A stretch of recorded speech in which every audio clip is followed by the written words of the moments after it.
Okay. So I'm back live with you. I think I was just in a bad area where my connection was very weak. But real quick, back to the topic. Why would anybody advise you not to fix or prepare or try to, do your own taxes? But they would tell you that, hey, anybody can fix their own credit. It's simple. Anybody can do credit repair. Well, yes and no. Yes and no. See, the same way anyone can learn how to do taxes, I think it takes a skill, a very special skill set or background of numbers and mathematics and studying and doing the tax law. Now, you still can get this software and do your own taxes, but will you risk, by knowing all the tax laws, risk not getting back thousands or maximum return on your money, right? And I tell people all the time, now the same people that's making this suggestion, or a person that made this suggestion to me, had a letter that only states 2 of the laws of the Fair Credit Reporting Act only. And the outcome of the letter, or the request of the letter, was only for one thing, and that was for a deletion. Now, let me explain this to you. It's over 25 table of contents on the Fair Credit Reporting Act. So it starts at 601 all the way down to 625, right? So you have 25 from Fair Credit 601, 602, 603, 4, 5, 6, so forth and so on, all the way to 624 and 625. And so all of those table of contents, which equivalates or add up to over 200 laws that you can use as a consumer to get great credit. So if you only have a letter that have 2 of the over 200 laws, and you're telling me anybody can fix their own credit, but you wouldn't advise anyone to fix their own taxes, I don't think that's a logical argument, right? That's not logical. Now, this is why, let me make this scenario. Let's say I have a wart on my nose, right? I have a wart on my nose. I love my natural skin. Thank you for the digital love. I don't do makeup. I really do. I love my natural skin. And I have a wart on my nose. And I decide, because I have this wart or this bump on my nose, that I'm just going to cut my entire nose off my face. Or what I do is I find some type of treatment to help me clear up that one spot that now has my whole face back in sync without a blemish, right? Well, when you get letters to do-it-yourself credit repair, and it tells you to delete an entire account because you may be 130-day late, or a 60-day late, or a 90-day late, but you have been paying on this account in good standing for 3 or 4 years, you are cutting off your entire nose off of your face. Because that's the only outcome that letter suggests that you do, is to delete their entire account. Now, why is this very, very harmful? Because you have just erased all good credit history in an attempt to get 1 or 2 bad blemishes off your credit report. See, what they do is not what I do. You can take what I do lightly and say anybody can do it yourself, because you don't know the depthness and the intent of what I do. No one's credit report is the same. No one have identical credit report. No one have identical charge-off balances written out. No one have the identical collections reported on their credit report from the same debt buyers. No one's have the same bankruptcy filed on the same date at the same court. Some people have bankruptcy showing on all 3 credit agencies. Some people just have it on one. So why would you think one letter is a one-size-fit-all for different problems on the credit report. Some people credit report is negative because they have too many hard pulls on their credit report, too many inquiries, and they're trying to get a home or they're trying to get business credit, but now they have too many hard pulls, too many inquiries or inquiries on their credit report, and now they can't get approved, right?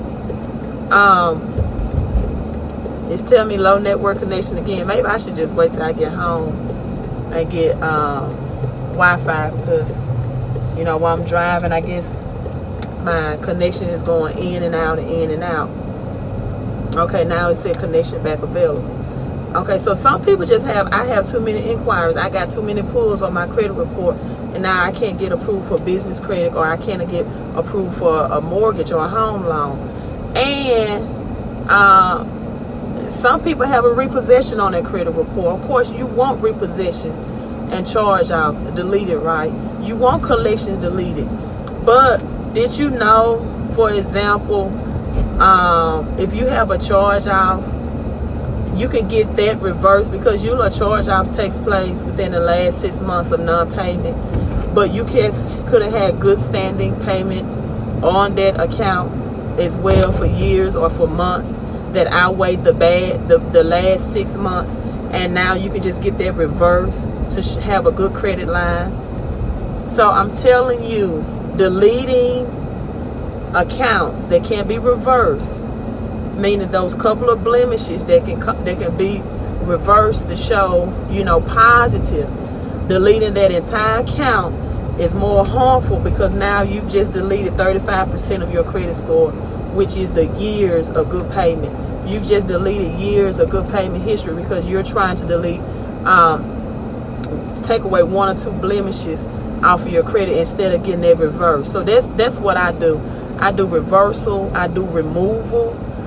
Sometimes student loans need to be deleted, right? Sometimes they need to be removed. Sometimes they just need to be reversed. Now, you might be thinking, because a lot of people have this scenario, that if I get a student loan deleted from my credit report, then I don't owe the debt. So they just think I want to get the student loan deleted, but that's not how student loans work. Just because you get deleted off your credit report, you are still entitled to the debt. The credit reporting agency is not U.S. Department of Education. You still owe the U.S. Department of Education their money. The credit reporting agency just report how you pay them. But someone might have student loan debts in the amount of $50,000 to $100,000 reporting, and now their debt to income or their debt ratio on their credit report looks really, really high. Now they're showing that they're almost $3,000 in debt on their credit report, and that's really, really high. So for that person, getting those student loans deleted would be the best strategy. But then I have some people who have low student loan debt. They have like low student loan debt, and they've had good payment history with them. It's in good standing. And those student loans, they might have a $5,000 debt that they've had for 7 or 8 years, a $3,000 debt that they have for 7 or 8 years. You don't need to get that deleted, because now you don't have any good major credit cards, and you don't have any strong credit to offset that. So keep that low student loan debt reporting with the long credit history.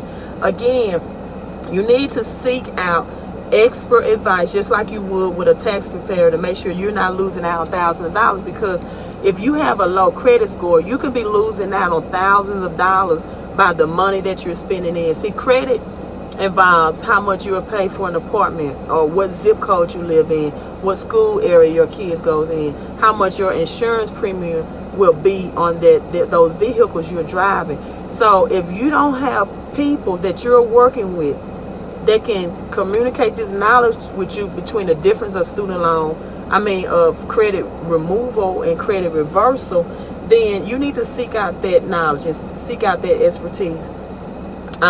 Because if your only outcome with some of these companies and organizations or affiliates that you work, see, I'm not affiliated with any business, company, or organization. I'm LD Lifestyle Design Financial Coaching. This is my intellectual knowledge. My brain, I do the hand typing, writing myself. I don't take your information and pass it on to a company with software to try to dispute your information. This is my eyes on your credit report, my intellectual knowledge, me knowing all the laws and all the taxes of the Fair Credit Reporting Act, and me knowing what situation will work best for you to get you the maximum credit score. So, and then it's levels too.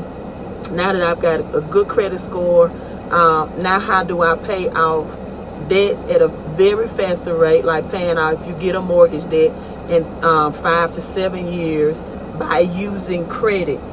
By using credit.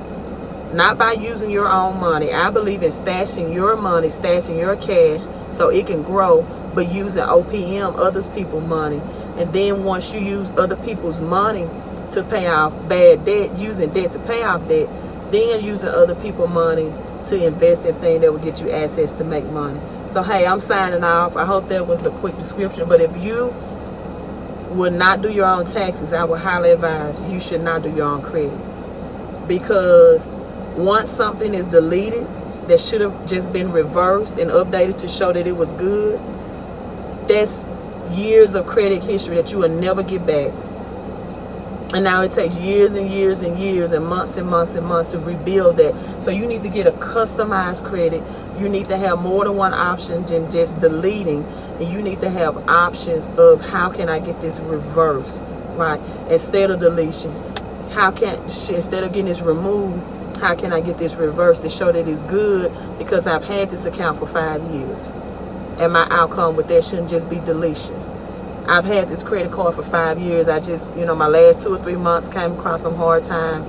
How do I show that it reversed? How do I challenge the accuracy of the reporting? Because if they don't have proof that I was late, now I can get that reversed to show I paid as agreed, never late. And now you tap into this. Look, I'm with a team. I'm the credit. My business partner, Kevin, does the taxes. Attorney Kimberly Sweeney teaches about how to totally eliminate student loans, not negotiate, discharge zero. We're having a conference this Saturday, Jackson, Mississippi at Fine and Dandy. The address is in the flyer on my page. You need to come out because I also get collections deleted. I use credit to create cash flow for you.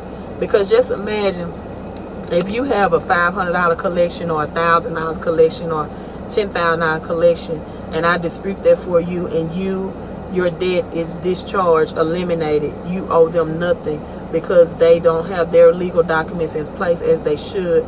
Isn't that freeing up more cash flow for you?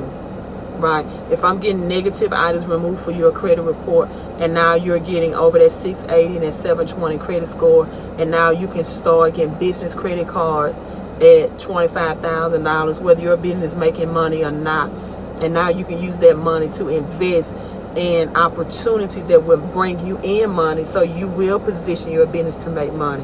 If you have a side hustle, meaning that you're doing things outside of your house and you're not incorporated, you don't have a LLC, you don't have a business set up, and you're just a sole proprietor, if you just make some financial moves and change the game, now make yourself an LLC in the state of Mississippi. It's like $50 to file that paperwork, and now build business under your business name and not your personal name. That way you can get business credit and use other people's money to invest in your business, whether you need a bigger home, a bigger kitchen, more appliances, more gas if you're driving trucks, a better truck.